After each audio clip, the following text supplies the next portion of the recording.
कल अपन ने बैंकिंग कंपनियों के अंकेक्षण की शुरुआत में उसका अर्थ, बैंकिंग कंपनियों के संबंध में जो भी कानूनी प्रावधान है वो वार्षिक खाते, लाभ हानि खाते और चिट्ठे के प्रारूप का अंकेक्षण और वार्षिक खातों का अंकेक्षण के संबंध में जानकारी प्राप्त की। आज अपन वार्षिक खातों का प्रकाशन और उन्हें फाइल करने के संबंध में जानकारी प्राप्त करेंगे। Filing and publication of annual accounts. Banking company को अपने वार्षिक खाते प्रकाशित करके उन्हें फाइल भी करना पड़ता है और उसकी रिपोर्ट भी रजिस्ट्रार, रिजर्व बैंक को भेजने के साथ साथ अखबार में भी देनी होती है। तो इसका संबंध में अपन प्रावधान डिस्कस करते हैं। नंबर 1, रिजर्व बैंक को रिपोर्ट की प्रति भेजना। बैंकिंग कंपनी को अपने लाभानी खाते और चिट्ठे के साथ अंकेक्षण रिपोर्ट की 3 प्रतियां संबंधित वर्ष की समाप्ति के 3 माह में रिजर्व बैंक ऑफ इंडिया के पास भेजनी होती है। हाँ, ये समय सीमा आरबीआई चाहे तो 3 महीने आगे और बढ़ा सकती है। उसके बाद दूसरा है रिपोर्ट की प्रति रजिस्ट्रार को भेजना।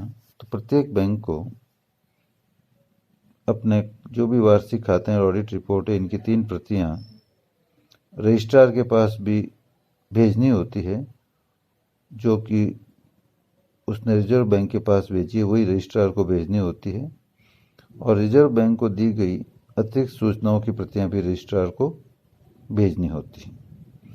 ये सब करने के साथ साथ बैंकिंग कंपनी को लाभ हानि खाता, चिट्ठा और अंकेक्षण रिपोर्ट ऐसे समाचार पत्र में भी न्यूज़पेपर में भी प्रकाशित करानी होती है जो उसके प्रधान कार्यालय के स्थान पर चलन में हो, किंतु यह प्रकाशन संबंधित वर्ष की समाप्ति के 6 माह के अंदर हो जाना चाहिए।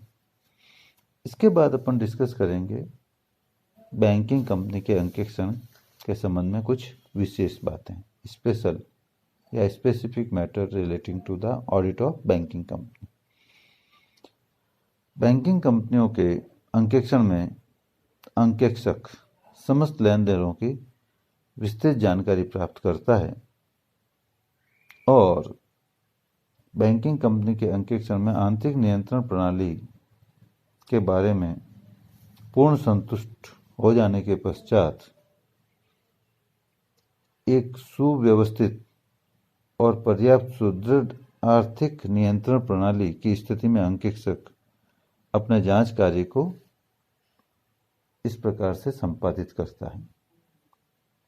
सबसे पहला वो काम करता है संपत्तियों का सत्यापन करने का।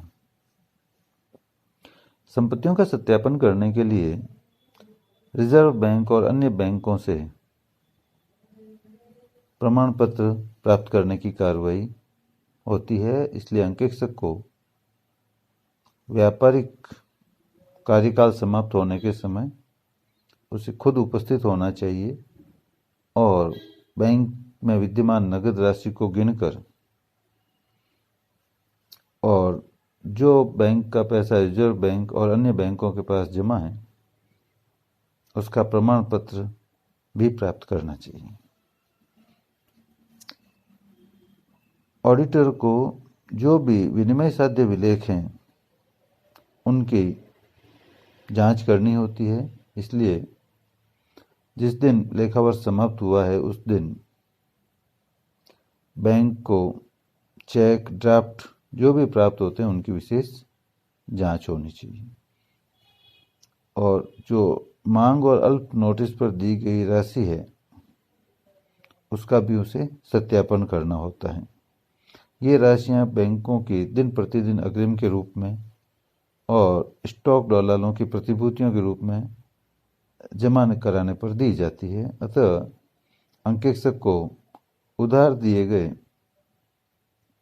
नोट्स के साथ लगी हुई सूचियों के आधार पर इन प्रतिभूतियों की जांच करनी चाहिए। इसके अलावा अंकेक्षक को विनियोगों की जांच करनी चाहिए। विनियोगों की जांच करते समय उसे देखना चाहिए कि विनियोग के नियमों का पालन किया गया है या नहीं। यदि जो प्रतिभूतियां हैं उनको फिजिकली वेरीफाई करना चाहिए और विनियोगों की सूची की जानकारी प्राप्त करके देखना चाहिए कि प्रत्येक विनियोग का मूल्य जो पुस्तक में दिखाया हुआ है और चिट्ठे के दिन जो बाजार मूल्य है उन दोनों में क्या अंतर है।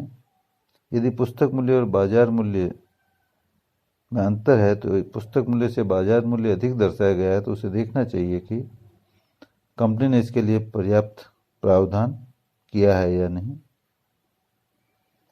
जब पुस्तक मूल्य ज़्यादा है बाजार मूल्य कम है तो उसका प्रावधान करना आवश्यक है और विनियोगों की सूची की भी जांच करनी चाहिए। इसी तरह क्रय पर जो बनाए गए बिल हैं उनकी भी अंकेक्षक को विस्तार से जांच करनी चाहिए और उसे देखना चाहिए कि चिट्ठे के दिन इन बिलों पर न कमाए गए बट्टे अनएक्सपायर्ड डिस्काउंट कितना है और ये भी देखना चाहिए कि जो अनएक्सपायर्ड डिस्काउंट है उसके लिए उचित प्रावधान कर दिया गया है या नहीं। ऋण और अधिकर्ष के विरुद्ध जमा कराई गई प्रतिभूतियों की भी जांच करनी चाहिए कि वास्तव में जितनी वैल्यू के ऋण की स्वीकृति दी गई है उससे कितने % अधिक की प्रतिभूतियां बैंक के पास जमा है। ऋण तथा अग्रिम माल को बंधक रखने के बाद दिया गया है तो संबंधित प्रपत्रों की विस्तार से जांच करनी चाहिए और स्टॉक के स्वामित्व को भी देखना चाहिए। अंकेक्षक को ये ध्यान रखना चाहिए कि प्रभार की जहां आवश्यकता हो वहां कंपनियों के रजिस्ट्रार के पास इसकी सूचना दी गई है या नहीं और अंकेक्षक को चाहिए कि वह बैंकिंग कंपनियों की संपत्तियों के अधिग्रहण, स्वत्व और उनकी विद्यमानता और मूल्य की विस्तार से जांच करें।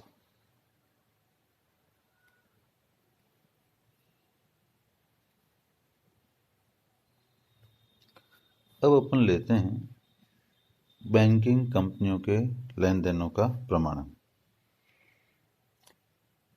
Vouching of banking companies transaction. अंकेक्षक को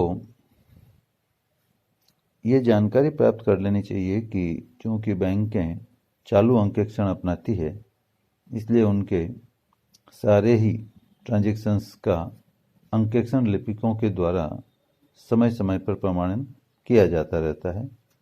इसलिए ये ड्यूटी है अंकेक्षक की कि वो प्राप्तियों और भुगतानों का प्रमाणन करते समय ये ध्यान रखे कि प्राप्तियों और भुगतानों की टेस्ट चेकिंग हो और जो इम्पोर्टेंट ट्रांजैक्शन है उनकी डिटेल में जांच हो। विनियोगों से प्राप्त आय और ब्याज की आय को पुस्तकों में पूर्ण रूप से दर्शाया है या नहीं इसकी भी जांच करनी चाहिए। इसके लिए जरूरत पड़े तो विनियोगों की आय की जांच करने के लिए संबंधित विनियोगों को rate of interest, due date इत्यादि के लिए देखा जा सकता है।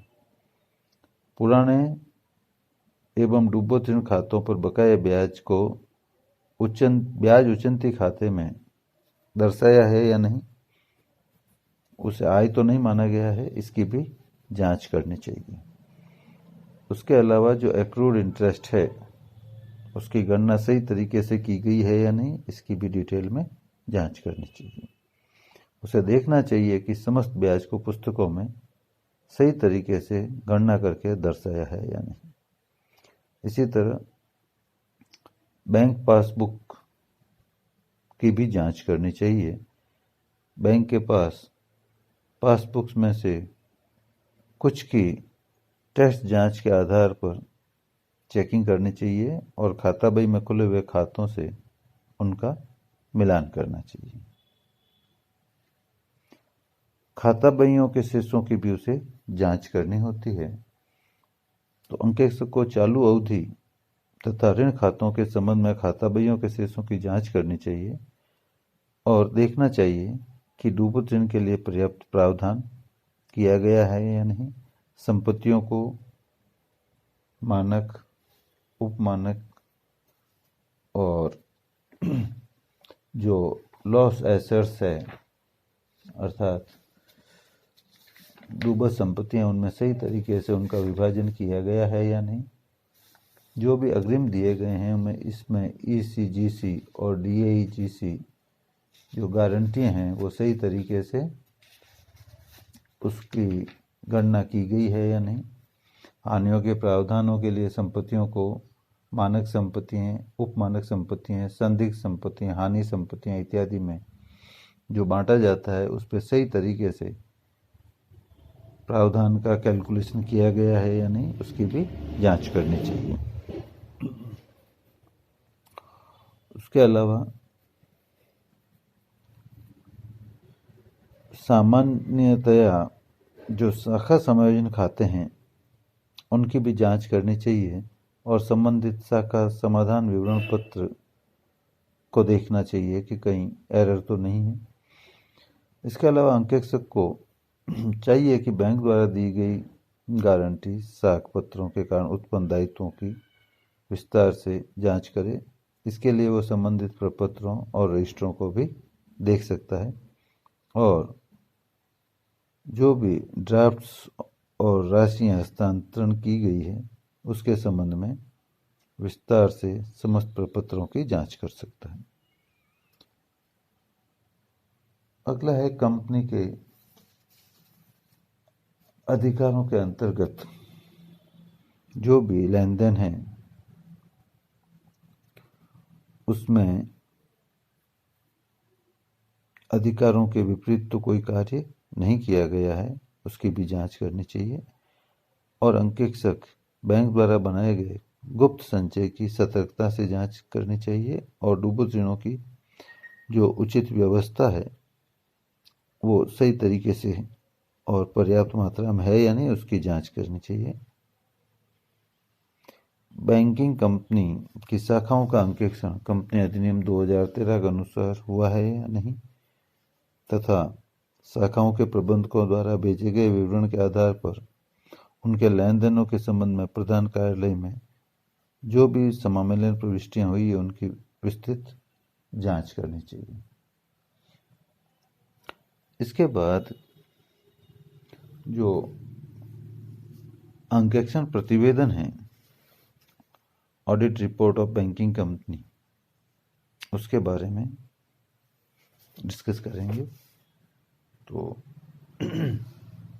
सामान्यतः बैंकिंग कंपनी की जो ऑडिट रिपोर्ट है उसमें उन सभी बातों का समावेश किया जाता है जो भारतीय कंपनी अधिनियम 2013 की धारा 143 के अंतर्गत निर्धारित है और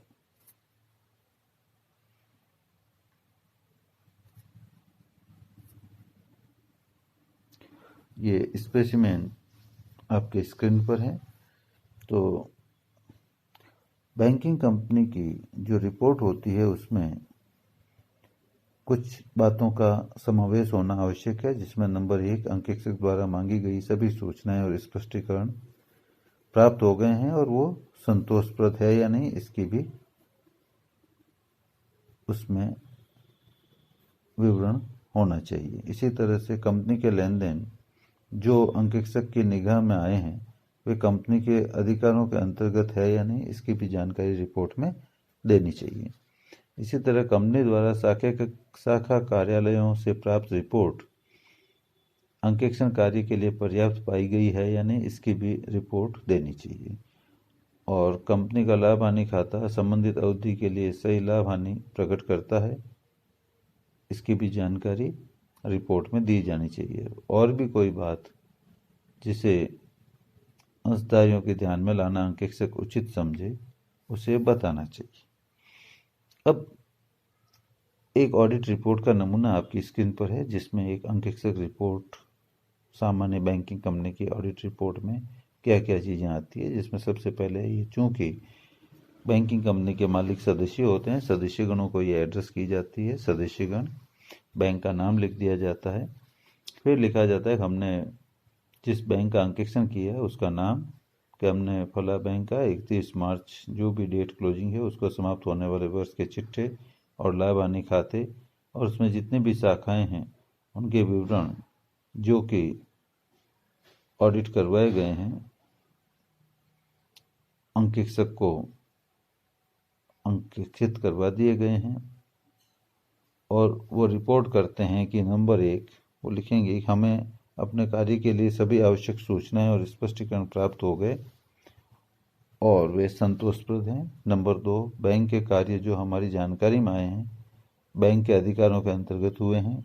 नंबर 3, हमारी राय में अधिनियम के अनुसार सभी आवश्यक पुस्तकें बैंक ने रखी है और शाखाओं में आवश्यक विवरण हमारे सम्मुख प्रस्तुत किए गए हैं। नंबर 4, बैंकों का चिट्ठा और लाभ हानि खाता जिनका हमने अपनी रिपोर्ट में उल्लेख किया है बैंक की पुस्तकों और विवरण पत्रों के अनुकूल है। 5वां बिंदु, शाखाओं के खातों के संबंध में जिनका अंकेक्षण अन्य अंकेक्षकों ने किया था हमने सभी विवरण प्राप्त कर लिए हैं और अपने रिपोर्ट में विचार हेतु सम्मिलित कर लिए हैं। और लास्ट में हमारी जानकारी में बैंकों के खाते कंपनी अधिनियम 2013 के अनुसार सभी आवश्यक सूचनाएं प्रकट करते हैं तथा बैंकों का चिट्ठा उसके आर्थिक कार्यों का ठीक से उचित चित्र प्रस्तुत करता है और लाभ हानि खाता इस तारीख को समाप्त होने वाले वर्ष के लाभ का सही स्थिति को प्रकट करता है। इसके बाद डेट लगा देगा और चार्टर्ड अकाउंटेंट अपने सिग्नेचर कर देंगे। इस तरह एक बैंकिंग कंपनी की ये ऑडिट रिपोर्ट आपके स्क्रीन पर है। उसके बाद अपन डिस्कस करेंगे राष्ट्रीयकृत बैंकों का अंकेक्षण, ऑडिट ऑफ नेशनलाइज्ड बैंक। ये सामान्य बैंक का ऑडिट था।